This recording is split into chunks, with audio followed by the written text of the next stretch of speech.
আজকে সাধারণ ছাত্রদের মাঝে ছাত্র রাজনীতিটা একটা ভীতি আতঙ্কের নাম হয়ে গেছে, অথচ তারা ছাত্র শিবির নামক যে এক চমৎকার পরিবেশ, শিক্ষার প্রতিষ্ঠান, এই চমৎকার সুযোগটা তারা কখনো পায় নাই। ইসলামী ছাত্র শিবির শুধুমাত্র একটি ছাত্র সংগঠন, একটি ছাত্র রাজনীতির নাম নয়, বরং ইসলামী ছাত্র শিবির একটি স্বতন্ত্র শিক্ষা প্রতিষ্ঠান। একটি শিক্ষা প্রতিষ্ঠানে ক্লাস থাকে, এখানেও ক্লাস রয়েছে।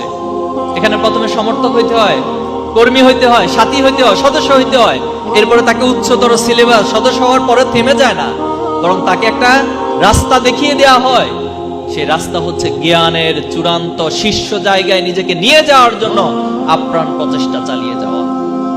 সেই রাস্তা মানে হচ্ছে সিরাতুল মুস্তাকিমের পথে নিজের জ্ঞান আমলকে সমৃদ্ধ থেকে সমৃদ্ধ এবং এটার একটা উচ্চতর মানে নিজেকে পৌঁছে নেওয়া। এটার নাম হলো ইসলামী ছাত্র শিবিরের ক্লাস। এখন আসেন, ইসলামী ছাত্র শিবিরের সিলেবাস আছে? আছে, আছে। এই সিলেবাসে কি আছে?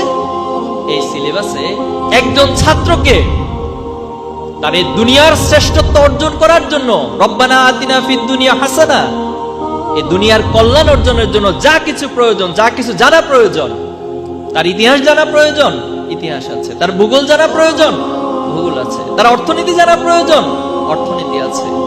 তার সায়েন্স জানা প্রয়োজন, সায়েন্স আছে। তার শিল্পকলা সাহিত্য জানা প্রয়োজন, এখানে সমাহার রয়েছে। প্রিয় ভাই, এরপর এখানে ক্লাসের ব্যবস্থা আছে, আছে, আছে। কি ক্লাস? কোরআন ক্লাস। আমরা বলতেছি কোরআন ক্লাস, কোরআন তালিম। একজন মুমিন হিসেবে, একজন ইমানদার হিসেবে একজন ছাত্রের তার কোরআনকে জানা, কোরআনকে বোঝা, কোরআনকে হৃদয়ঙ্গম করা, আফালা ইয়াতাদাব্বারুনাল কোরআন, এই আয়োজন ছাত্র শিবির নামক শিক্ষার প্রতিষ্ঠানে আছে।